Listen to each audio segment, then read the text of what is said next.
guys, this is Jenna with Hill Valley Farm, and today we're going to go through the very last part of Goats 101. So you want goats, what's next? And the first thing we're going to talk about is bedding. So let's get started. Something else that you're going to need to consider on your farm when we talk about, the barn is, of course, bedding. What are you going to bed your goats with? Just like everything else we've talked about, there's a lot of options. Our favorite option here, because again, we have a low-lying valley, and it's just a wet area, and so we've done some things to keep our barn dry. One thing in one of the stalls that liked to stay wet was we put in a sump pump, and so that actually helps a lot. We actually also did a bed of gravel underneath some manure, and it helps drain and keep up top drier. And so, but for bedding, what we use here is we will do a layer of pine shavings, and it's not the fine, it's the regular flake, and you can find it at your local farm store, very easy. And then we will put a layer of straw on top of those pine shavings. And when I say a layer, depending on the season, like if it's summer, it's not a huge layer, but if it's winter, we do bed down a lot of straw, when we have cleaned out and all that.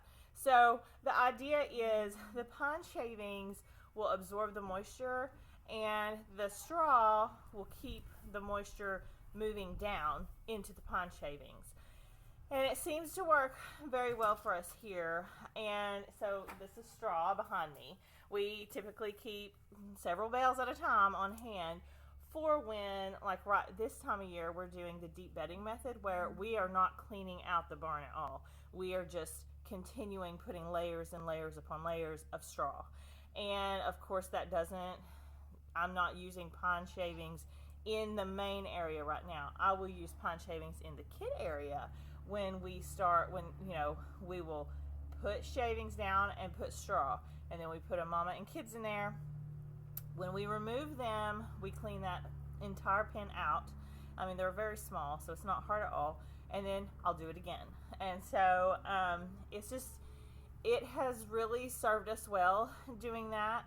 Again, there's so many other options, but when you talk, I grew up around horses. My initial thought was, oh, okay, sawdust. It's actually not good for the goats because they can inhale the dust from the sawdust. So anything, you want low dust really is what you're going for, but you also want warmth. And so a really good way to do that is, of course, get something that moist, wicks up that moisture, but also keeps them dry. And that for us is the pine shavings with the straw. Now, if it's around this time of year, sometimes we see lice on the goats, and so we will then clean everything out. And you can use things like lime, you can use sulfur. I've done both of those, and I even will do like a PDZ pellet to absorb the ammonia. I do that more than not, especially like when it's big time clean out. And so it deodorizes excuse Lila, she thinks she needs to eat right now. You have a whole pasture to go eat. The PDZ pellets, I like the pellets, not the powder, the idea is it absorbs the ammonia smell and it keeps that down, which is good for them. And so, but if we have lice, I will treat with lime or sulfur. Again, you can get that at your local farm store, garden store, and it just creates a layer on the base, and then I put, of course, the pine shavings and then the straw on top of it. So that's bedding when you have goats.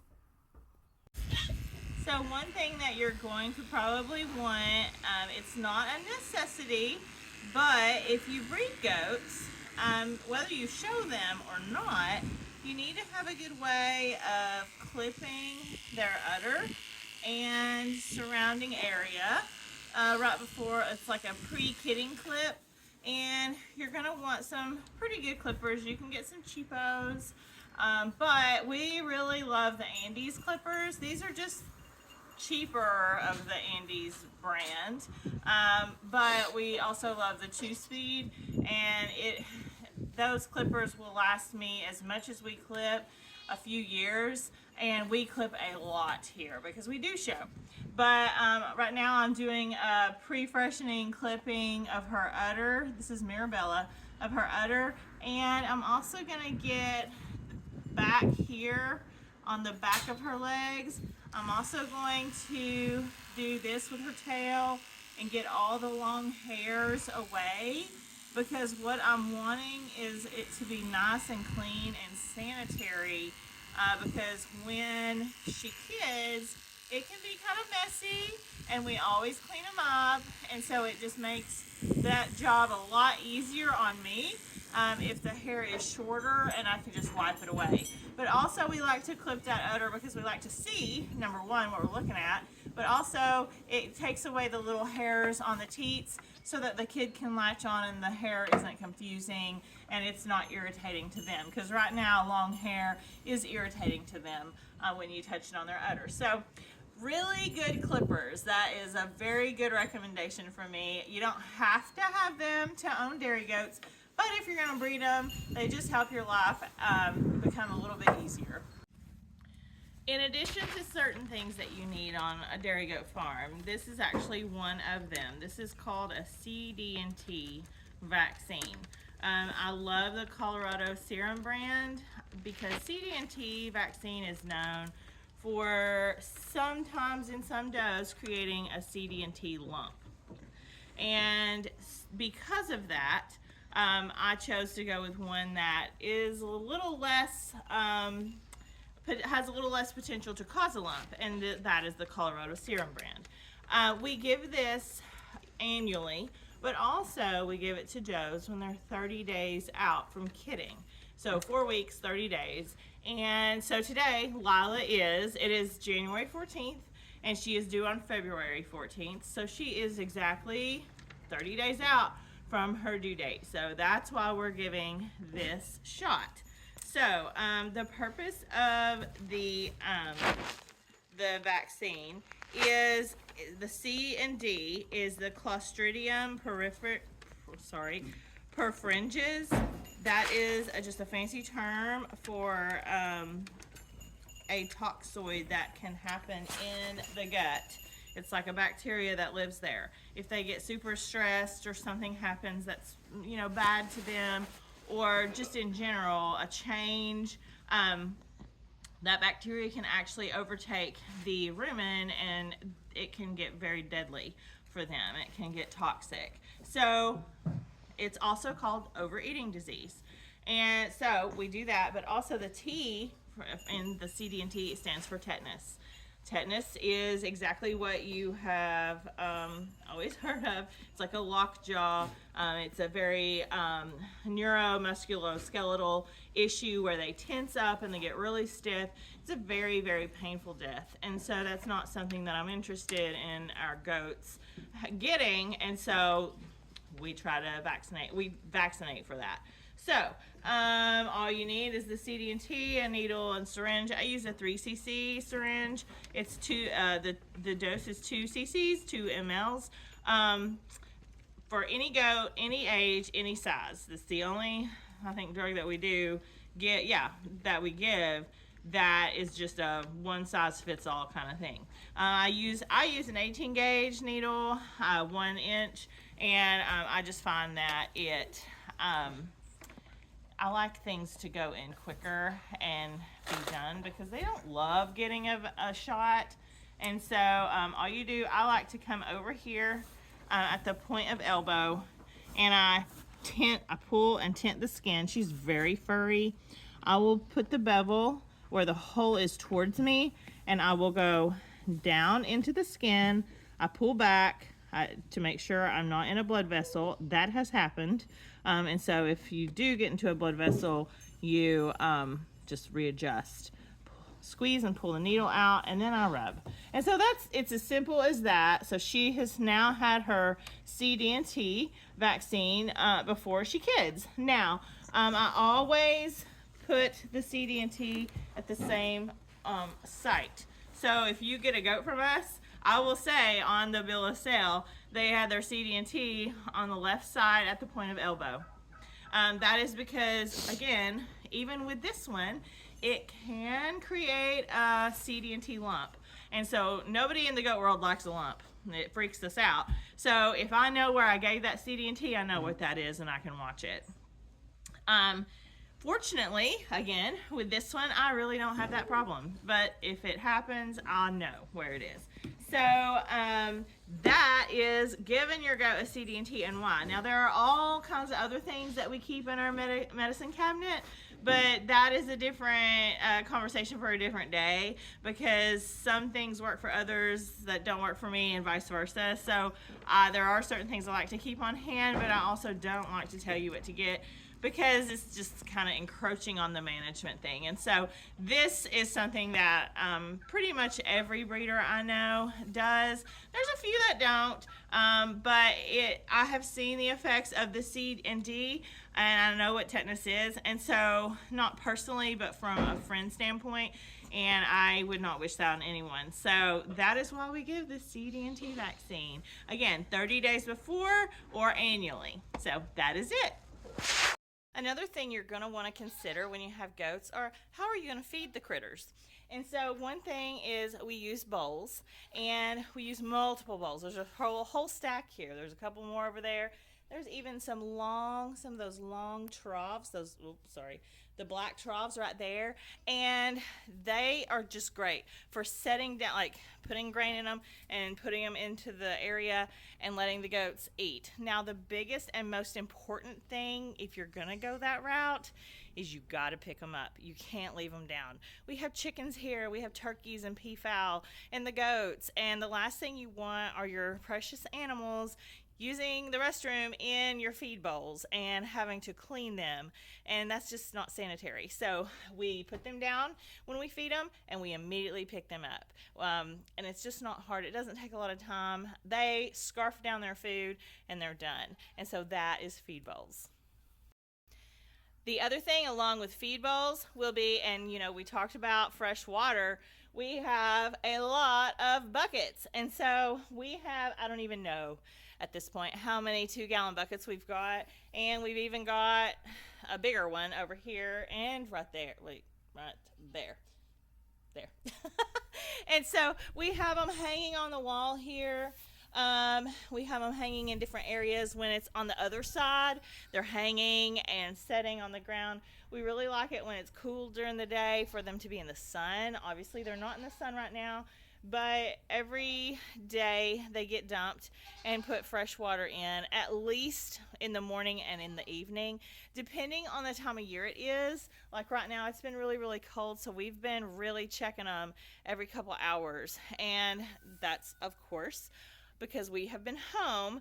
I work in the school system and Kaden is in school, so it works for our schedule when it's really cold and school is out. Now, when school is not out, it forms a problem, but we have heated buckets. And so the heated buckets, when it's really, really cold and it'll freeze in the regular 2-gallon buckets, it won't freeze in these. Now, I'm not going to tell you that these are super safe.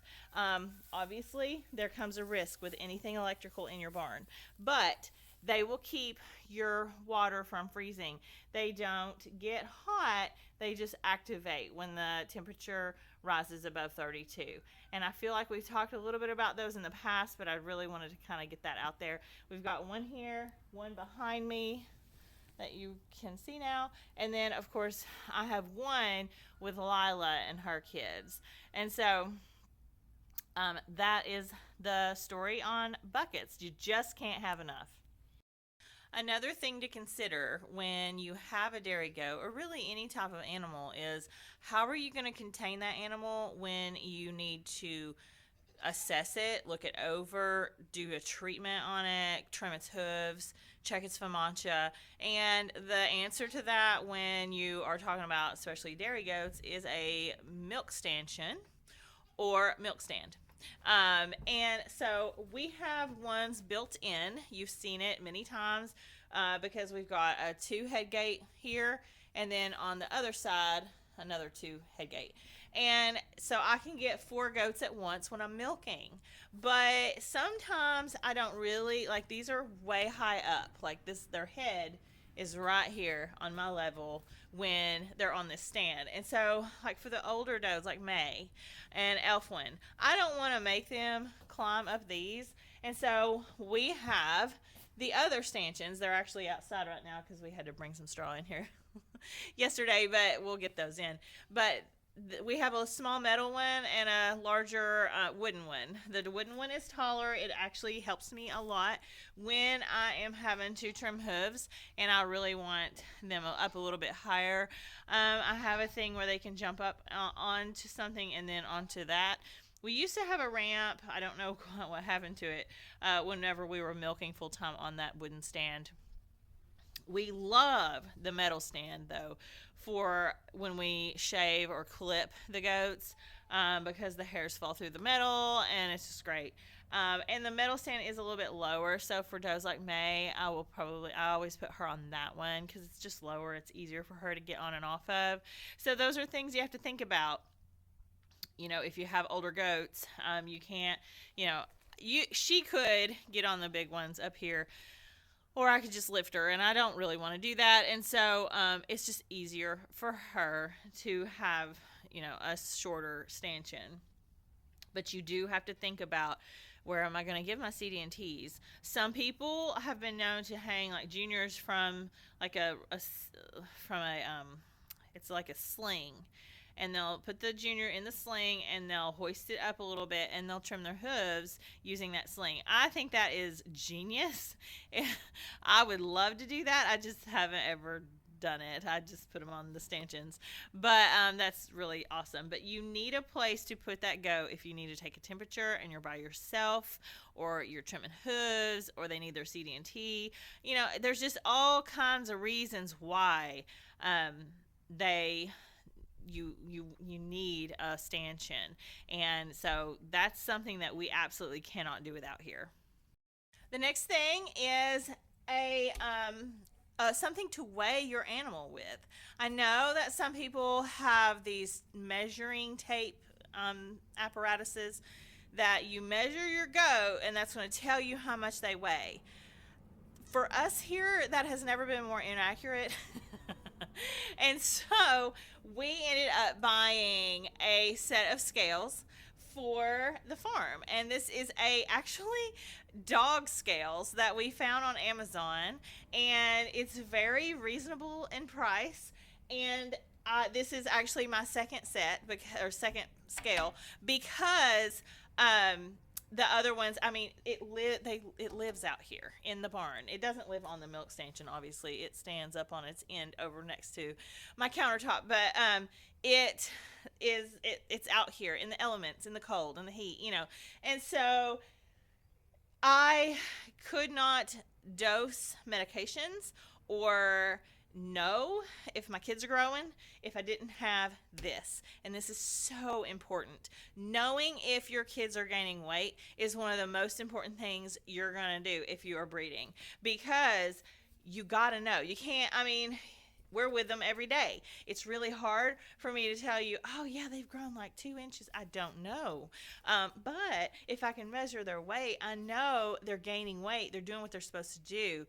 The dam is giving the milk like she's supposed to give, and they're growing, and that's what I want to see. And so we will steadily weigh the kids, very steadily, the first at least couple weeks of life. After that, it's just ever so often. But I can't do that if I don't have my scales. So that is just something really inexpensive you can get. Please don't think that you can use the tape. Maybe there's someone out there that does and it's accurate for you, but it was not at all accurate for us. And it just didn't make sense to me anyways, because these are smaller dairy goats. And so I think it was more on a standard level, but it wasn't at all accurate. So I highly recommend the scale. Where we do it, we actually put it on the floor here. The barn floor is made of wood, and but we find a flat area. Make sure it's not wobbly, make sure it's accurate, and then we'll weigh them. And it has just served its purpose so well. So we cannot do without the scale.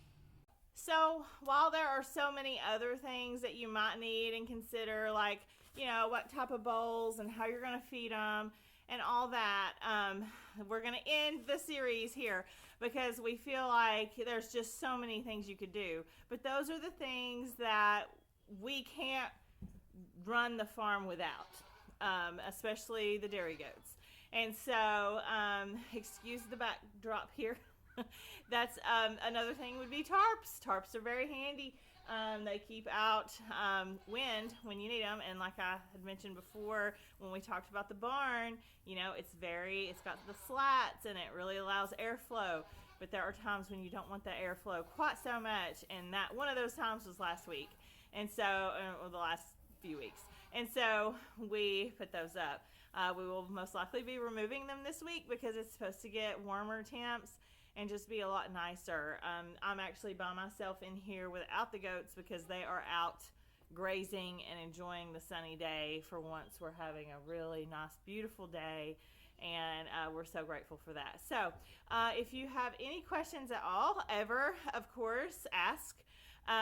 You can follow us on Facebook and Instagram. We're even on TikTok nowadays. And, of course, you could also go to the website. The phone number's on the website. And you can feel free to text and ask some questions. There's a lot of different ways to raise and care for goats. You will find the goat community is very passionate about how they do it. This is the way they do it, and this is what works. And sometimes they're a little too passionate to the point where this is the only way, and there's a right way and a wrong way, and I'm doing it the right way, that kind of thing. So I'm very, very big on you have to do what works for you. Your barn is not going to look like my barn for the most part. And what I have on my property, like, you may have hills, I don't have hills. So every farm is different, and your schedule is different from my schedule. So you have to do what works for you. But I hope that this has given you a little bit of an insight as to the care of goats and what is really involved. It's not easy. A lot of people, I think that goats are just super easy. You can throw them out on the lawn and they'll mow your grass. If you've been with us any time at all, we did some question and answer, like some myths. I don't know, it might have been last year. And that is a myth. Goats are not going to mow your lawn for you. That's just not what they like. So without delving into that, like I said, there's just many different ways to do things, and we just hope that this has helped you. This is something Kaden and I put together, and we really wanted to get it out there because there are just some misconceptions on goats. So I hope this has helped, and until we see you guys next time, be sure to subscribe and give us a thumbs up. It helps us more than you know. Until we see you guys again, we hope you have an awesome goat field day.